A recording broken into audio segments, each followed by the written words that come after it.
मनपूर्वक आभार मानते की यावेळेस पुन्हा एकदा लोकसभेची उमेदवारीची संधी मला त्यांनी दिली, त्याबद्दल मी अतिशय विनम्रपणे त्यांचे आभार मानते। आणि बारामती लोकसभा मतदारसंघाच्या प्रत्येक मतदारांनी ज्यांनी मला 3 वेळा संधी दिली त्यांचे मनपूर्वक आभारी मानते आणि पुन्हा मला या भागाची लोकप्रतिनिधी व्हायची संधी द्या अशी विनम्र विनंती करते। तुमच्या उमेदवारी पाठोपाठ अवघ्या 15 ते 20 मिनिटाच्या कालावधीनंतर सुनेत्रा वहिनींची जी आहे ती उमेदवारी अजित पवार गटाकडून फायनल करण्यात आली। शेवटी ननंद भाऊजे हा संघर्ष आला। माझ्यासाठी ही एक वैचारिक लढाई आहे। माझी लढाई कुठल्याही व्यक्तीशी नाही आहे।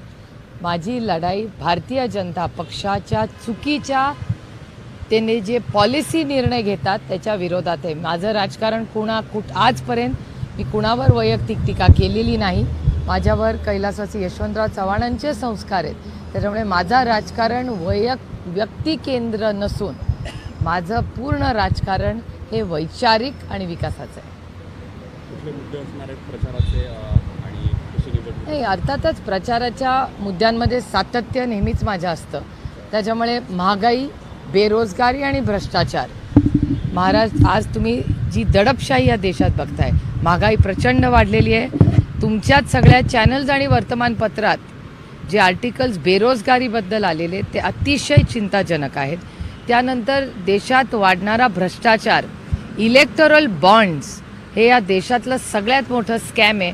हे मी म्हणत नाही आहे, पण माननीय उच्च न्यायालय म्हणत आहे आणि सगळ्या मीडियामध्ये वर्तमानपत्रात त्या बातम्या आलेल्या आहेत। आणि चौथा बारामती लोकसभा मतदारसंघात सीमेत सगळ्यात मोठं आव्हान म्हणजे पाणी। दुष्काळ हा एक अतिशय महत्त्वाचा आणि गंभीर प्रश्न आपल्या सगळ्यांच्या समोर उभा आहे।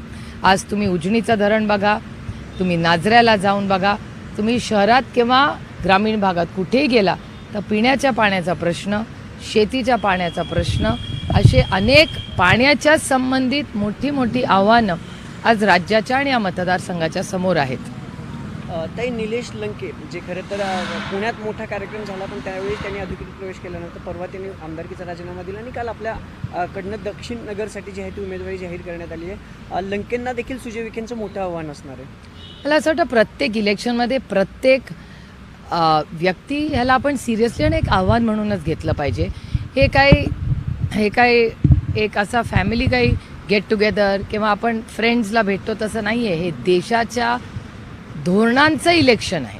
म्हणजे पार्लमेंटमध्ये जाणं म्हणजे धोरणात्मक काम, मग तुम्ही कुठल्याही बाजूला बसा, हे खूप एक सिरियस काम आहे।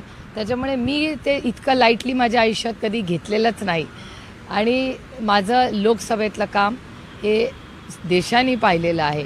तिथला माझा परफॉर्मन्स आणि सगळ्यात मोठी गोष्ट की लोकांचा संपर्क, प्रेम आणि जो सहकार्य मला मिळालं आहे, त्याच्यामुळे आज मला पुन्हा एकदा जी संधी मिळालेली आहे ती मेरिटवर मला मतदान करा, माझं काम पाहून, माझा संपर्क पाहून आणि माझ्यावर आजपर्यंत कुठलाही भ्रष्टाचाराचा आरोप झालेला नाही।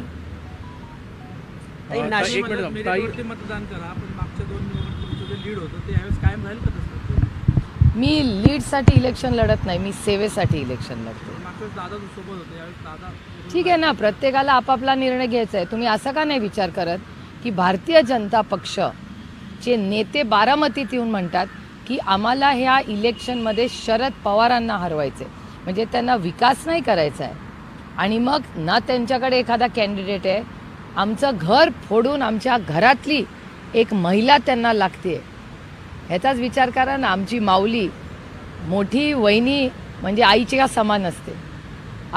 माझ्यावर जे संस्कार झालेले आहेत त्याच्यात आपल्या मोठ्या भावाची बायको म्हणजे ही आपल्या आई समान असते।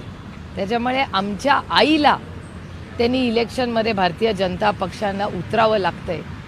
विचार करा ना या सगळ्याचा, असा का नाही तुम्ही कधी विचार करत? काही निवडणुका हे तर कारणच आहे, पण त्याच्या अगोदरपासून तुम्ही दर शनिवार रविवार मतदारसंघात पोहोचता? नाही, मी वीकली असते। पार्लमेंट असताना पण डोर टू डोर पोहोचताय। यंदा देखील तुम्हाला तोच विश्वास कायम वाटतो का? कारण की प्रत्येक घरोघरी जाऊन आम्ही देखील अनेक वेळा बघितलं की नागरिक तुमच्याकडे स्वतःहून तक्रार घेऊन येतात, ज्येष्ठांपासून अगदी लहानांपर्यंत। तो विश्वास कायम वाटेल? ही लोकशाही आहे। लोकशाहीमध्ये लोक ठरवतात काय निर्णय घ्यायचा। त्याच्यामुळे मला असं वाटतं आपण सगळ्यांनीच, म्हणजे मी तर इलेक्शन नाही, नुसतं इलेक्शन नंतरचं जो प्रोसेस आहे हे मी फार गांभीर्याने घेते आणि माझं काम तुम्ही सगळ्यांनी पाहिलेलं आहे. त्यामुळे माझ्यासाठी किंवा माझी ओळख तुमच्या सगळ्यांसाठी काही नवीन नाही. दिल्लीत आज एक मोठी सभा होती. अरविंद केजरीवाल यांना अटक देखील झाली आहे. त्याच्यावर सुनावणी सुरू आहे, मात्र कुठलाही रिलीफ जो आहे तो केजरीवालांना मिळत नाही आहे. आज इंडिया आघाडी देखील एकत्र येऊन ती सभा घेते. याच्यामुळे या सभेमुळे काही परिणाम या सरकारवर होईल असं वाटतं? नाही, हे बघा, ही लोकशाही आहे आणि लोकशाहीमध्ये जर दडपशाही करून लोक काही करणार असतील तर त्याच्या विरोधात या देशात कोणीतरी लढलं पाहिजे का नाही? आणि आम्ही कितीही किंमत मोजावी लागली तरी ह्या देशाला स्वातंत्र्य देण्यासाठी खूप लोकांनी त्यांचं उभं आयुष्याचा त्याग केलेला आहे, बलिदान दिलेलं आहे. त्यामुळे ती लोकशाही जर अडचणीत आली तर आम्ही कितीही किंमत मोजावी लागली तर त्याच्या विरोधात, त्या दडपशाहीच्या विरोधात पूर्ण ताकदीने लढणार. नाही, दिल्लीत खरं तर नाशिकच्या लोकसभेसंदर्भातला हा प्रश्न आहे. दिल्लीतूनच माझ्या उमेदवारीसाठी आग्रह आला असा स्फोट करत भुजबळांनी सांगितलं की महायुतीतून जर उमेदवारी मिळाली तर मी नक्की लढणार. मला याची माहिती नाही हवं. मला कसं माहिती असेल दिल्लीतून कोण कोणाला आणि त्यांच्या आघाडीमध्ये? त्यांची युती आहे ना, युतीमध्ये नवी आपल्या असं म्हणण्याबद्दल बोललं जातं, पण महाविकास आघाडीमध्येही फार काही बरी परिस्थिती असं दिसत नाही. म्हणजे रात्री 3-3 वाजेपर्यंत बैठका घ्याव्या लागतात. संभाजीनगरची जागा अजून भरत नाही, बाकी अनेक ठिकाणच्या जागा आहेत. कसं पाहता? एकूणच महायुतीतलं हे सगळं जागा वाटपाचं आणि सगळ्यात महत्त्वाचं जानकरांना तर राष्ट्रवादीतून तिकीट द्यावं. जानकरांना काल जी उमेदवारी दिली गेली की राष्ट्रवादीच्या नेत्यांनी सोबत बसून त्यांच्या कोट्यातली जी जागा होती तीच परभणीची. मग ते घड्याळावर लढणार आहेत का? ते लढणार त्यांचं नाही, लढणार त्यांच्या चिन्हावर, त्यांच्याच राष्ट्रपतीच्या बाबतीत. नाही नाही, ते कुठल्या चिन्हावर लढणार आहेत? नाही, चिन्ह जे मिळेल ते मिळेल समजा. नाही नाही, म्हणजे ते घड्याळावर लढणार आहेत. घड्याळावर नाही, पण जो कोटा होता राष्ट्रवादीच्या घड्याळाचा हो, म्हणजे त्या राष्ट्रवादीच्या कोट्यातून सीट दिली पण ते लढणार स्वतःच्या चिन्हावर.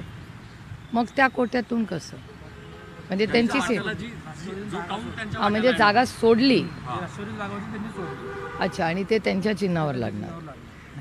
अजित पवार गटाचे नेते जे आहेत अनिल पाटील, त्यांनी काल एक म्हणजे विधान केले की आधी राष्ट्रवादी काँग्रेस मॅनेज होत होती छोट्या छोट्या पक्षांना किंवा मोठ्या पक्षांना. आता राष्ट्रवादी काँग्रेस मॅनेज होणार नाही कारण त्या सगळ्या कॉन्फ्लिक्टमधनं आम्ही बाहेर आलो. ते राष्ट्रवादी काँग्रेसमध्ये कुठल्या वर्षी आले हो? कुठल्या वर्षी आले राष्ट्रवादी काँग्रेसमध्ये? त्यांनाच विचारा. काही फडणवीस असं म्हणतात की काल ते स्वातंत्र्यवीर सावरकर पिक्चर बघायला गेले होते चित्रपटगृहात अंधेरीच्या, आणि त्यानंतर त्यांनी राहुल गांधींना इशारा दिला की जर तुम्ही हा पिक्चर बघणार असाल तर एक अख्खं थिएटर तुमच्यासाठी बुक करतो. How sweet. ते पैसे थिएटरमधले टँकरसाठी जर घालवले ना तर जास्ती त्याचा उपयोग या राज्याच्या गरीब कष्ट करणाऱ्या शेतकऱ्याला होईल. लोकसभा निवडणुकीत मराठा समाजातर्फे म्हणजे मी कुठलाही उमेदवार देणार नाही आहे, मी कुठल्याही उमेदवाराला पाठिंबा देणार नाही. ज्याला पाडायचं त्याला पाडा, ज्याला जिंकून आणायचं जिंकून आणा. काल मनोज जरांगे पाटलांनी स्पष्टीकरण दिलं. ठीक आहे, लोकशाही आहे, प्रत्येकाला आपला स्टँड घ्यायचा अधिकार आहे. पालकमंत्री म्हणाले होते की जर कोयता दिसला तर टायरमध्ये तुम्हाला टाकून कारवाई करू. आता सगळं अवघड होत चाललंय. मात्र पुन्हा एकदा कोयत्याने डोकं वर काढले. अल्पवयीन मुलांच्या हातात कोयते आलेले. पुन्हा एकदा कोयता वॉर जे आहे ते तरुणांमध्ये फारसं वाढताना दिसतं. मी तुम्हाला अनेक वेळा हे बोलले आणि त्याच्यामुळे अनेक लोकांना आवडतही नाही माझं हे स्टेटमेंट, पण मी एक नागरिक आहे, एक आई आहे. त्याच्यामुळे मी एक गोष्ट आवर्जून आपल्याला सांगेन की क्राईम या राज्यामध्ये वाढलेला आहे का? तो आहे. आणि मी अनेक वेळा राज्याच्या गृहमंत्र्यांना विनंतीही केलेली आहे की क्राईम वाढत चालला या राज्यामध्ये आणि त्याची अकाउंटेबिलिटी आपण घ्यावी. जेव्हा सातत्याने सत्तेत असलेले आमदार पोलीस स्टेशनमध्ये गोळीबार करतात, अशा वेळेस काय आदर्श हा सरकार देत आहे? हे अबकी बार गोळीबार सरकार आहे, ट्रिपल इंजिनचं महाराष्ट्राचं सरकार. आणि तेव्हाही मी माननीय अमित शहांनाही विनंती केली होती पार्लमेंटमध्ये की महाराष्ट्रामध्ये क्राईम वाढतोय, हा प्रश्न कसा सोडवायचा, कारण ह्याच्यात भरडला जातोय सर्वसामान्य माणूस आणि कोयता गँग. आणि मी नेहमी म्हणते की डेटा स्पीक्स फॉर इटसेल्फ. जेव्हा जेव्हा देवेंद्रजी या राज्याचे गृहमंत्री होतात त्यांचाच डेटा सांगतो की क्राईम वाढतो. हा डेटा माझा नाही, हा डेटा भारतीय जनता पक्षाच्या केंद्राच्या सरकारचा आहे.